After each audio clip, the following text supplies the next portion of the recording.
Good morning, good afternoon, good evening, and of course, good night. Hey guys, how you been? Been a while, right? Did you miss me? I missed you. I missed you a lot. And just because we haven't talked in a while doesn't mean I haven't thought about you or, put a meme out or two about you and just, kind of maybe just yearned for you, I guess. Well, welcome to the Swipe Wrong podcast. It is the number one podcast about people who sometimes listen to podcasts. So we're not done. We're still gonna be doing shows. We just haven't done shows in a little while, haven't dropped anything in a bit, and we're just getting a bunch of shows together. So if you want to listen, you know where to find us. It's on YouTube. Where you can see where you can see this. You want to listen, it's every podcast platform, iTunes, Spotify, I'm blanking all this stuff, Amazon, anything that's out there, you can go ahead and take a listen. Download, like, follow, let us know how we're doing, give us a review. You want to be on the show or you just want to send me hate mail, which I get some of that, or love mail, either one, 317-426-6616. So yes, we'll have more. Might take a minute. We're actually recording right now. I have, I think, three or four people lined up over the next couple of weeks, and we'll end up dropping. So don't be surprised if you see all this just end up in your feed. But the show loves other shows, and you guys know the Wizard of Pods, Jay Pelham, who puts this together, who makes me sound halfway decent at least, but is really that. He is a wizard behind the curtain, and he's got his show that he's been working on. He's got it back up, and what we want to do is drop it for you in this feed. It's called Pelham Place. It's Jay talking to people, and he's the amazing human behind the mic talking to other amazing humans. So we wanted to make sure that you heard it, so we wanted to put it in this feed. So sit back, relax, put your feet up, grab your popcorn, get it buttered. If you're in traffic, please, for the love of God, don't hit that person next to you, and enjoy Jay, because Lord knows he does an amazing job.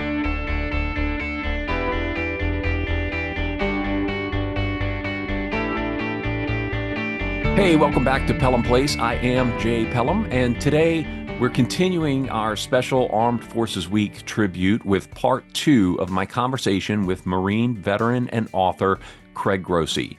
In this half, Craig walks us through the heart-pounding extraction that got Fred off the battlefield and incredible lengths it took to get him home. From there, the story moves stateside as Craig transitions out of the Marines, finds a new sense of purpose at Georgetown University, and eventually sets off on a cross-country journey with his friend Josh and, of course, Fred. We also talk about Craig's work today, sharing Fred's story with communities across the country and helping people stay grounded through various challenges. The episode closes with Craig's message that is really, it was more relevant than ever then, and it's even more relevant today in 2025, and that is the power of gratitude, connection, and choosing to be stubbornly positive even when the world feels uncertain. So without further ado, let's get into the part 2 of my conversation with Craig Grossi in the book, which was released in 2017, right? Yeah, October. So obviously the big turning point in the book is, and I'm sure your life in general, is chapter 8, extraction. Mhm. It's really the moment of truth, whether or not Fred's going to go along with the plan. And you really did just kind of leave it up to him, right? Yeah. I've always been big on stuff like that. Like if it's meant to be, like you'll know. And I didn't want to feel like I was making him do something. Like I didn't want to feel like I was stealing him or kidnapping him, or dognapping him, and I wanted it to be clear to me that this is what he wanted. And I thought the best way to do that is if he follows us to the helicopter, that'll be it, because I mean, they have to train our military working dogs to run through the dust and noise and, run up the back of a waiting helicopter. It's like, if this stray dog isn't scared off by the dust and noise and chaos of a combat extraction, then like, this is obviously, he's dedicated to us. He really feels like I'm his guy, and that will be all I'll need to see. And the bird came in. It was a little bit of a brownout, so it was even more chaotic. Um, and we're running through the dust, and I'm just trying to keep my eye on the guy in front of me, so I don't lead the stick off to the side. And I feel that poke again down at my heel, and I look down, and there he is, and he's clearly very, very afraid. He's terrified, but he's coming, and that was it. And I had a duffel bag in my pocket, and our master sergeant, Top Schmidt, comes running up behind me and grabs Fred by the back of the neck, and I opened the bag in the wind, and we just put him in there and zipped it closed and ran him up the back of the helicopter. And I'll never forget sitting down on, because they had those little bench seats in those CH-53s, but we couldn't sit in them because we had these big rucks on. So we would just ride on the floor, and we're all sitting there in the back of this helicopter after over a month in the field. We all got beards, and we're just caked in weeks and weeks of dust and dirt. And I look around that helicopter, all these big Marines with all of our guns and gear, and all I see is teeth. All I see is smiles, because they know, between my legs and this duffel bag, I got him. I got Fred, and they're all just so excited. And he kind of squirmed around a little bit. I stuck my hand in there and gave him a rub, and he settled down. And we were off, and it was like, for me, it was this, kind of 1-2 punch of like, yeah, joy, like, yeah, okay, we got him. And then I realized what I had done, and that now, I was taking him from this place that was dangerous for us, but safer for him comparatively, to a place that was safer for me, but lethal for him. If I got caught, he was gone. He'd be put down. And I could get in trouble, but I wasn't so much worried about that. I would have felt awful if I had essentially killed him by trying to save him. And so the responsibility of that really kind of sunk in. And I was like, man, this is going to take every bit of scheming and maneuvering that you can do. And I was ready. I was ready to do it, but the anxiety was definitely pretty high. And it wasn't like you were both going home together. I mean, you were just extracting out of one region to Leatherneck, making arrangements for him to get home, and then you were still deployed. Yeah. I mean, I realized like that the tricky thing was, in any situation like this, you look for people who had done something similar, and so you try to learn how they did it, right? Like people. So I researched like people who had gotten animals out of Iraq or Afghanistan. And every story I came across, they all had the same thing in common. They were on a FOB or a base for the duration of their deployment. And they met their dog or cat or donkey. There's a guy that sent a donkey home. And they had a year, 8 months, or however long to work it out, and like raise money back home and get the paperwork. And I didn't have that luxury. We were on Leatherneck for like 2 weeks at a time, and then we were out to Sangin, and then back and back and back. And I was like, yeah, the only way I'm going to get this done is to be a little shifty, and be a little, just to push the limits. I think of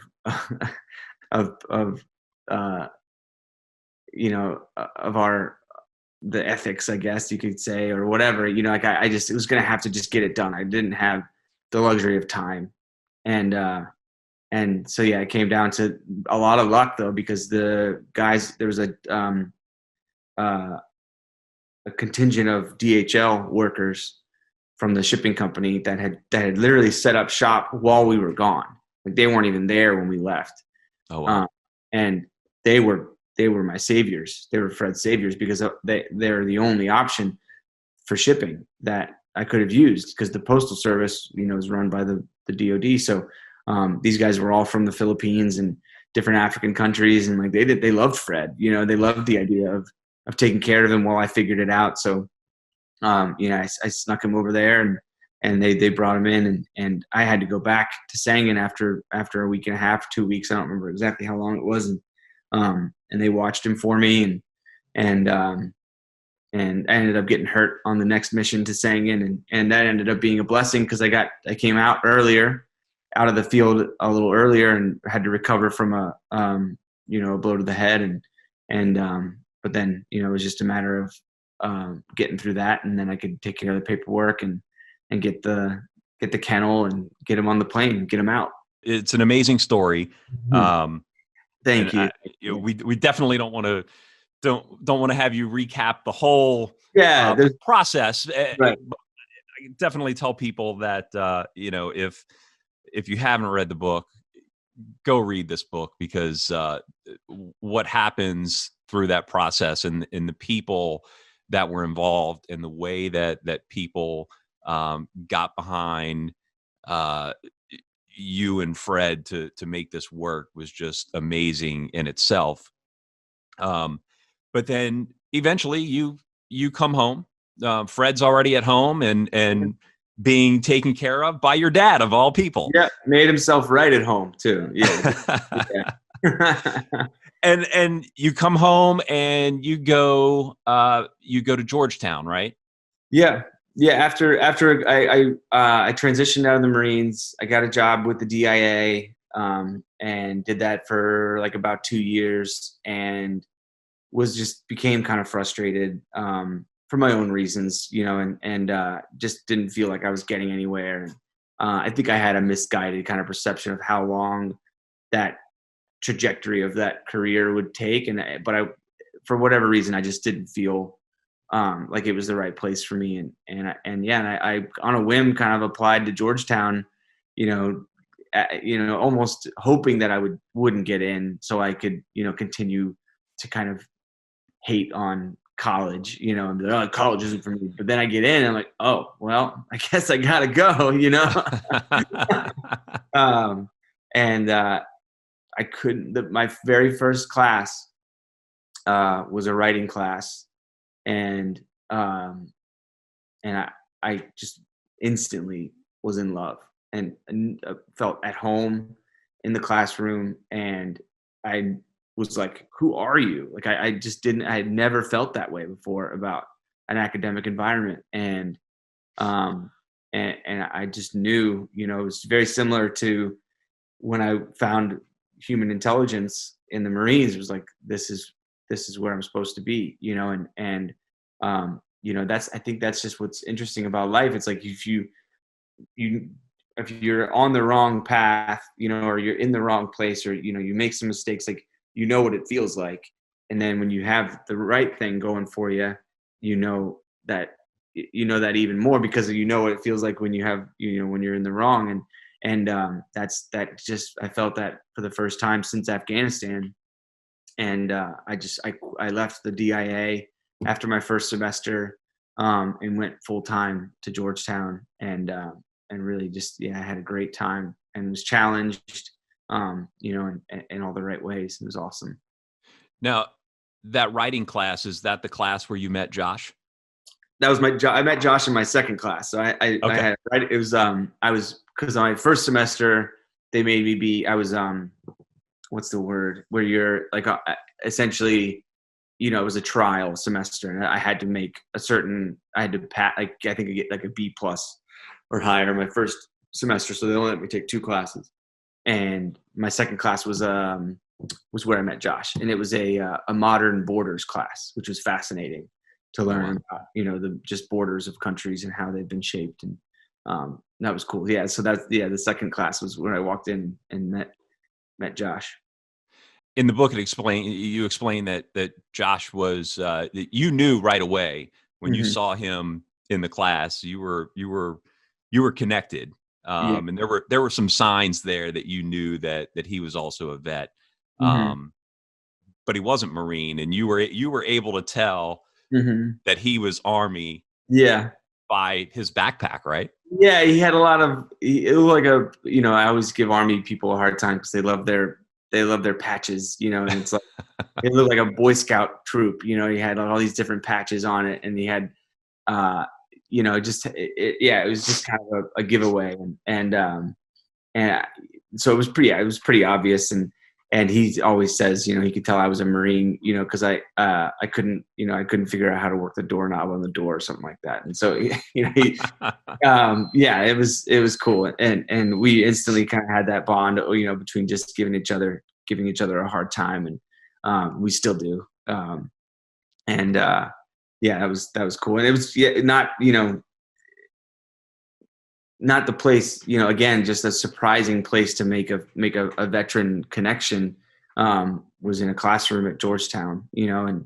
um, but to give Georgetown a lot of credit, I made a lot of friends who were combat veterans and veterans at Georgetown, because they did an incredible job and still do of bringing veterans in, and giving us a chance, where a lot of the other schools I talked to, because every once in a while I would get the idea, like, all right, I'm going to try college, and I would go in, and I would, or I would have a phone call, and I would talk to an advisor or a dean, and they would look at my record and be like, yeah, we'll give you a couple credits here and there.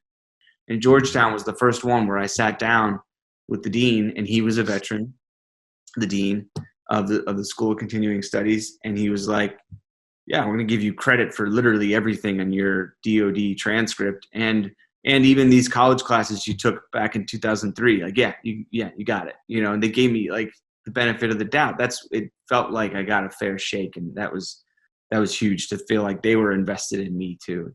And I met, yeah, and there was lots of veterans there with the same kind of experience at Georgetown.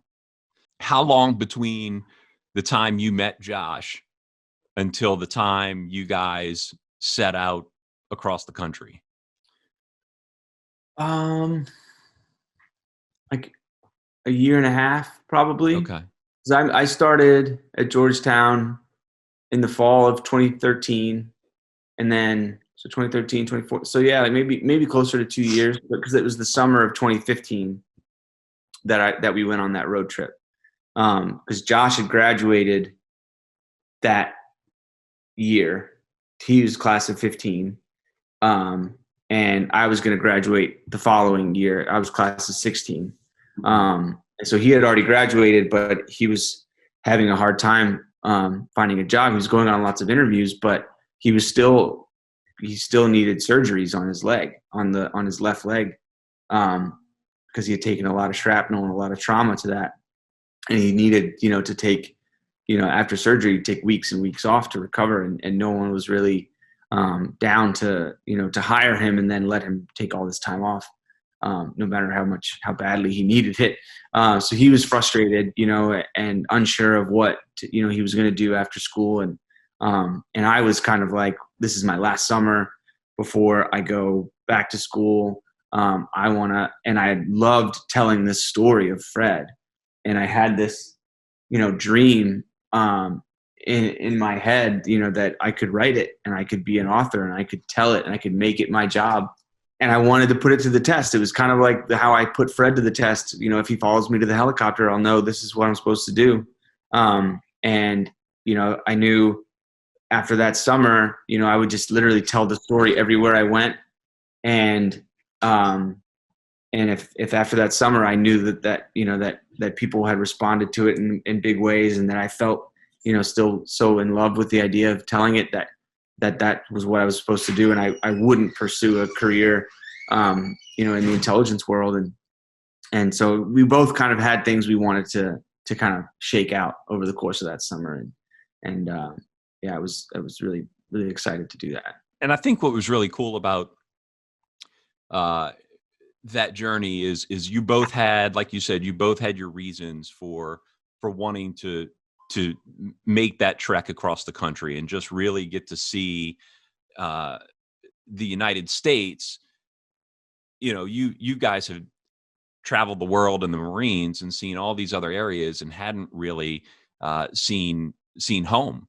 Mm-hmm. and I thought the interesting part of that was that you were very clear that this was going to be a back roads trip. This wasn't going to Yeah. be, an interstate cross country thing. We were going to take the back roads. Right. We're gonna find the beauty of the country in a way that Yeah. not most people don't do. And and the interesting part about that is the fact that Josh has a robotic prosthetic with a Mm-hmm. 3-day battery life. Mm-hmm. And at one point in the book, that actually really comes into play, Mm-hmm. um, where the battery almost doesn't make it, Right. or doesn't make it really. I think Yeah, it was it broke. Yeah, it was when we were in Redwood National Forest, and we had hiked a long hike in, and found a campsite, but he knelt down in like a little gravel bed near a riverbank to put up a tarp because it started to rain, and he got some little stones in the joint in the knee, and it just threw the whole thing off. And I mean, he had really pushed the limits of that particular prosthetic, and it just completely malfunctioned, and he had to turn the actual robotic part off, the part that kind of breaks for him as he's going down, and just as a normal stride, it kind of acts like a knee. He had to turn that part off, and then the next day, we were planning on spending a couple, 2 days out in the redwoods.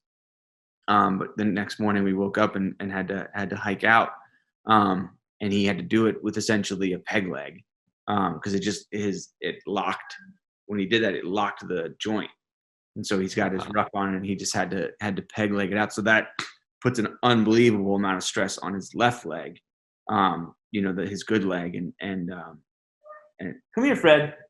Oh, he's up. Hey, buddy. Hey, good morning. Come here, say hi, Jay. Yeah. Oh, there he is. Hey, Fred. Wait. Yeah. Good morning. Good morning. Good boy. All right, you want to get that? Okay. It's like it's too early for all that attention. Yeah. Good man. Good boy. He's looking for my dad. You were upset. No, I was outside. Oh, okay. Yeah.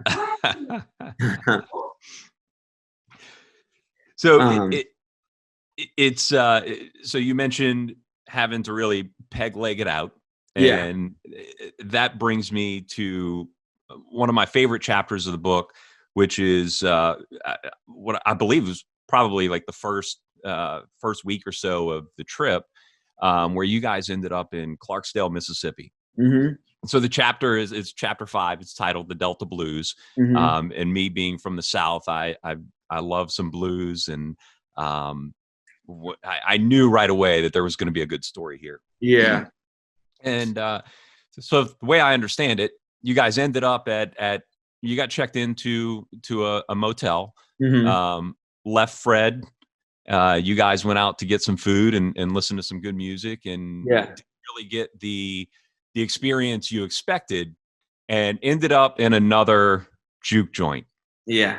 Well, because we had heard about, I think it was some, I love a travel show. I think I already referenced Anthony Bourdain. Like, I love all those travel shows. And I'd seen on one of, I think it was an Anthony Bourdain, where he went to Morgan Freeman has a juke joint down there. And so we aimed for that one, and we went in, and it was very cool, very interesting, but very much kind of a recreation, I think, of what that area is famous for, among other things. And just because you could tell, it's like, it was kind of like being in a Cracker Barrel, where everything is made to look a certain way, but it wasn't, it hadn't earned that kind of tinge that that comes with time. You can't recreate the effects of time. And as we were leaving, we had a couple drinks and got a bite to eat and listened to an incredible performance at that joint. And as we were leaving, we heard sound kind of just oozing out of another spot further down this alley. And it wasn't really an alley; it was just another side street. And it just was this little place that just seemed to kind of be thumping with the beat and the guitar, and we heard it before we saw it, which was kind of cool, because if you could have just walked right by it, if it hadn't been for the sound coming out of it. But there was no sign, there was just a little red light out front, and it's one of those, we've all been to those places where you're like, is this it?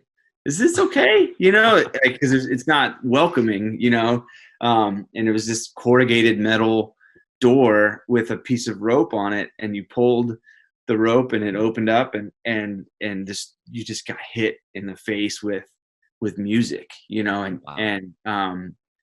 and we knew, all right, this is, we found it. Like the ceiling is like super low, you could just touch it with your hand, and the guy behind the bar was this big black guy with like awesome sunglasses on, and there weren't even any refrigerators, and he just had coolers behind the bar, if I remember correctly, and they were just iced down coolers, full of beer and wine, and we were like, all right, we're here, and we sat there for hours just listening and talking to everybody we could, and we shut the place down.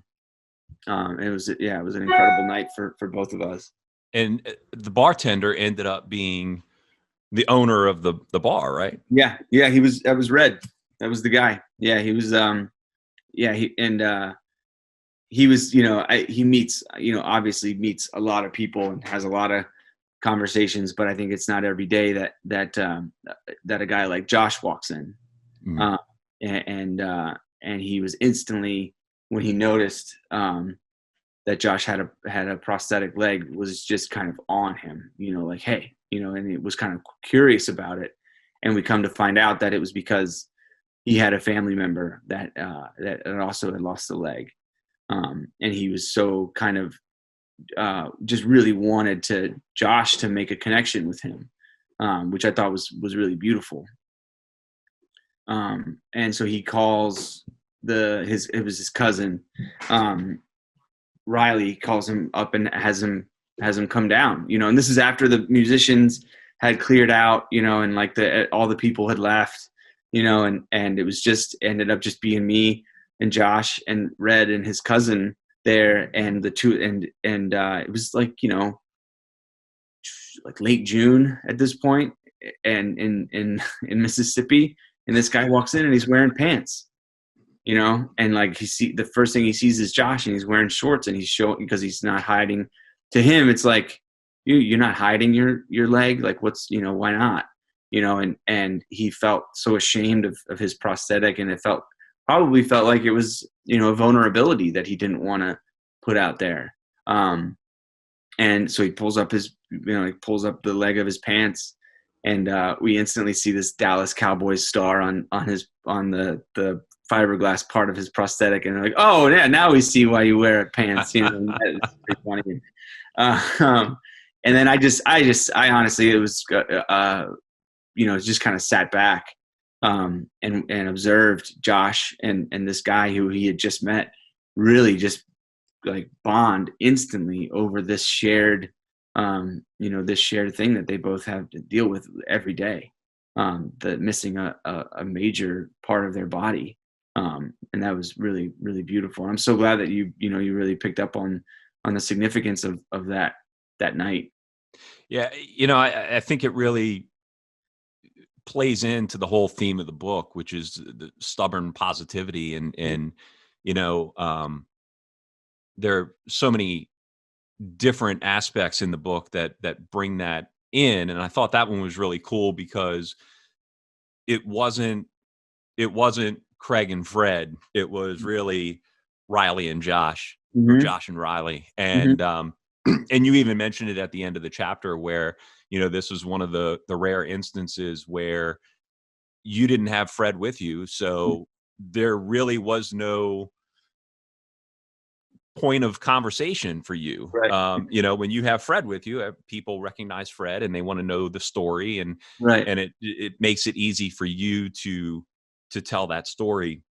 And in this point, you didn't have Fred, and Josh had his leg, and you were, I'm such a big believer in being in the right place at the right time, and Mm. you couldn't have been at a better place at that time Right. for Red to recognize that Josh was wearing shorts and had a prosthetic leg, Yeah. and he had a family member who was fighting that battle mentally and Right.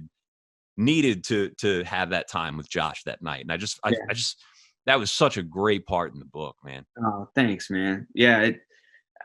That's, I think, um, one of those stories that that makes me love writing all over again, because if I hadn't had the opportunity to sit down and reflect on that particular night, then for me the significance might have kind of melted away over time, and Right. it's just one of those things when you sit down and you write out your experiences and your stories, even if it's, just for yourself. um you're able to appreciate the effect and the magnitude of moments like that. Because yeah, I mean, it wasn't the normal kind of, we rarely stayed in hotels. And this was a motel. It wasn't anything, we didn't have a lot of money. It wasn't anything fancy, by any means, but it was our chance to just kind of give Fred a break from, walking and exploring, and just let him sleep in a bed, and for Josh and I to kind of hit the town, and yeah, we're so glad we did. The theme obviously is stubborn positivity, Hmm. and here we are in 2020. Hmm. Yeah. What has happened in our lives in the last four months or so Yeah. um, has affected everybody in many ways, but all in very similar ways. What do you tell people, or what would you tell people in starting to find their way back? Some people have dealt with unemployment. Mhm. Some people are just trying to figure out how to make ends meet now. Other people, there are many challenges that people are facing Mhm. now. Obviously, what do you tell people um, now to just keep them going? Yeah, that's great, and a great question, and an important thought. And I think, for me, I've been so lucky, during all of this, to have to live in Maine, and to really not feel a daily impact to my lifestyle. I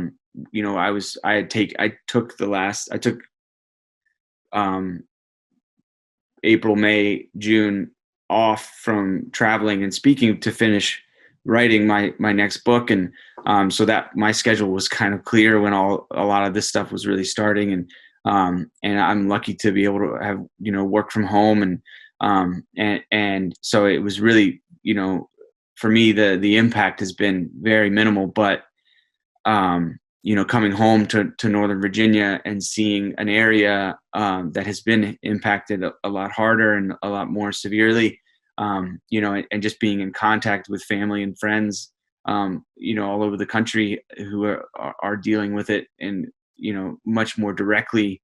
um, it makes me, think a lot about that. And I think what I try to say to people, and what I try to say to myself, is, now is a time more than ever where we need to focus on what we do have, and what we have going for us, and what we have to be grateful for.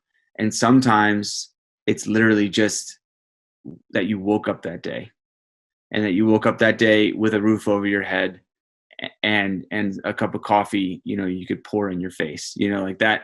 And sometimes that's because that, more often than not, that's more than some people have. And if you don't have that, you do have something else to be grateful for. Um a- a- and and as hard as it is for me to say that, when I have more than enough, to be grateful for, I remember what it was like to live, kind of day to day. And that's kind of what we're all doing now. We're going day to day. It's like, feels like every day you wake up and you have to put on your armor, and you have to to face these challenges that you never thought you'd have to. But I think, um as a country and as people, we're very much equipped for this. We're supposed to be this culture that is compassionate and loving and supportive of everybody, regardless, right? And I think this virus is a test of that. And despite what I think we're being told, in the media and stuff like that, and everybody wants to finger point at everybody else, but we're doing I think culturally, we're doing okay. We're doing a good job. And as long as we continue to think about the duty that comes with being an American, and the fragility of our way of life, is hanging in the balance, and it's on display, to all of us. And I hope that one of the good things that comes from this is that we all see that very clearly, and going forward, it will be something that we really value truly as a country, because those of us that have served, and those of us that have even just traveled to other parts of the world, you see how people live, and a lot of it's beautiful, but a lot of it is very restricted, and just the idea that Josh and I and Fred could just get in a car and drive as far as we did, uninhibited by any borders or any laws or any restrictions, is incredible, and it's rare in the world, and I remember coming across people from Europe and all over the place on that summer, and they were like, yeah, this is our vacation. Like, we're from Germany, and we wanted to come to America and rent an RV, and they flew into DC, and they rented an RV, and they were going to drive it across the country and fly home, and it's okay to take it for granted, because that's kind of how free we're supposed to be, like we can take that kind of thing for granted. But now we're in a moment in time where, we really have to take stock of what we have going for us and be stubbornly positive, which isn't easy, but it's important, and we have a duty to take this seriously, if not for yourself, for your neighbors and for your family and for your community and for your country. I'm confident that it's nothing we can't handle, when we just remember that, we're a unified country, and we're very different people, and that is what makes us so special, and there's nothing like it in the world. We all share the same responsibility now, and as long as everybody remembers that and sticks together, we'll definitely get through this. That's for sure. Craig, man, I want to thank you for your service, and Fred as well, for what he's doing with you out in the communities and across the country. I think it's great that you guys get to go out and tell your story. I know you said you took the last few months off to finish the book, and I think I saw a few days ago that it has a release date now. Yeah. So yeah, it's called Second Chances. And yeah, it'll be out in March of 2021.